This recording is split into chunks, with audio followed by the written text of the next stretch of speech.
નમસ્કાર મિત્રો, સ્વાગત છે ફરી એકવાર તમારું આજના વિડીયોમાં.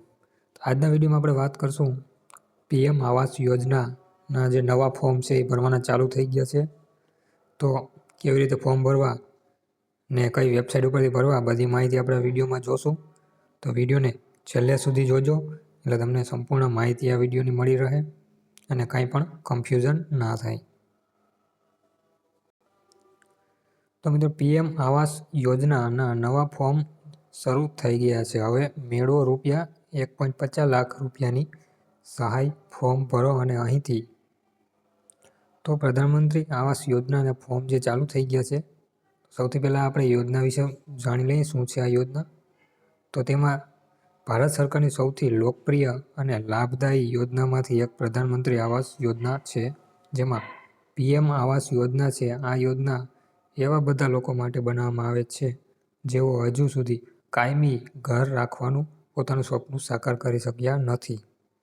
હવે આ યોજનાની પ્રગતિને વેગ આપવા માટે કેન્દ્ર સરકારે ઓનલાઈન અને ઓફલાઈન બંને માધ્યમો દ્વારા આ અરજી પ્રક્રિયા શરૂ કરી દીધી છે. તો કોઈ પણ પાત્ર પરિવાર બાકી નહીં રહે. હવે આ યોજના શું છે? તો પ્રધાનમંત્રી આવાસ યોજના 2015માં દરેક નાગરિકને કાયમી ઘર પૂરું પાડવા પ્રાથમિક ઉદ્દેશ્ય સાથે શરૂ કરવામાં આવી હતી. સરકાર બધા માટે ઘરના ધ્યેય પ્રાપ્ત કરવાનો હેતુ ધરાવે છે, જેથી દરેક ગરીબ, નીચલા અને મધ્યમ વર્ગના વ્યક્તિના માથા પર મજબૂત છત હોય.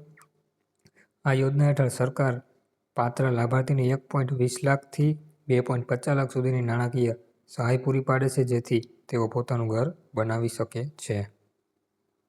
હવે મિત્રો, પ્રધાનમંત્રી આવાસ યોજના માટે પાત્રતા કોણ ધરાવે છે? તો જો તમે પ્રધાનમંત્રી આવાસ યોજના માટે અરજી કરવા માંગતા હોય તો તેના પાત્ર માપદંડો સમજવું મહત્વપૂર્ણ છે, જેમાં અરજદાર ભારતનો વતની હોવો જોઈએ અને પહેલેથી જ કાયમી ઘર ધરાવતો ન હોવો જોઈએ. ત્યાર પછી અરજદાર પરિવારની આર્થિક રીતે નબળો હોવો જોઈએ, જેના કારણે તેઓ પોતાનું ઘર બનાવી શકતા નથી. ત્યાર પછી અરજદાર પરિવારનો વડા હોવો જોઈએ અને 18 વર્ષથી વધુ ઉંમર હોવી જોઈએ. ત્યાર પછી વધુમાં પરિવારનો કોઈ સભ્ય સરકારી નોકરી કે કાયમી નોકરીમાં ન હોવો જોઈએ. ત્યાર પછી છે પ્રધાનમંત્રી આવાસ યોજના માટે અરજીની પ્રક્રિયા. તો હવે અરજી પ્રક્રિયાની ચર્ચા કરીએ. જો તમે પણ ઘરે બેઠા પીએમ આવાસ યોજના અરજી કરવા માંગતા હોય તો તમારે આ પગલાં અનુસરવા પડશે. તેમાં સૌપ્રથમ તમે જો ઓનલાઈન કરવી હોય તો તમારે આ વેબસાઇટ ઉપર જવાનું છે, pmaymis.gov.in ની મુલાકાત લો, અથવા તમને હોમ પેજ ત્યાર પછી ઓનલાઈન અરજી કરો અને વિકલ્પ મળશે ત્યાં ક્લિક કરો. એટલે કે આ વેબસાઇટ ખોલશો એટલે ત્યાર પછી તમારે ઓનલાઈન અરજી કરો એવું વિકલ્પ આવશે, એમાં ક્લિક કરવાનું છે. ત્યાર પછી એક ફોર્મ ખુલશે જેમાં તમારી વ્યક્તિગત કુટુંબની માહિતી ભરવાની થશે. ત્યાર પછી તમારું ઓળખપત્ર, આવકપત્ર, રહેઠાણનું પ્રમાણપત્ર જેવા જરૂરી દસ્તાવેજો અપલોડ કરવાના હશે.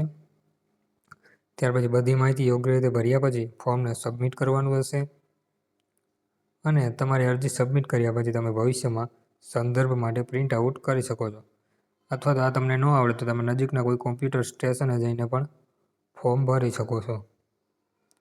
તો મિત્રો, આ લેખ ઉદ્દેશ્ય વાચકોને માહિતી આપવાનો છે.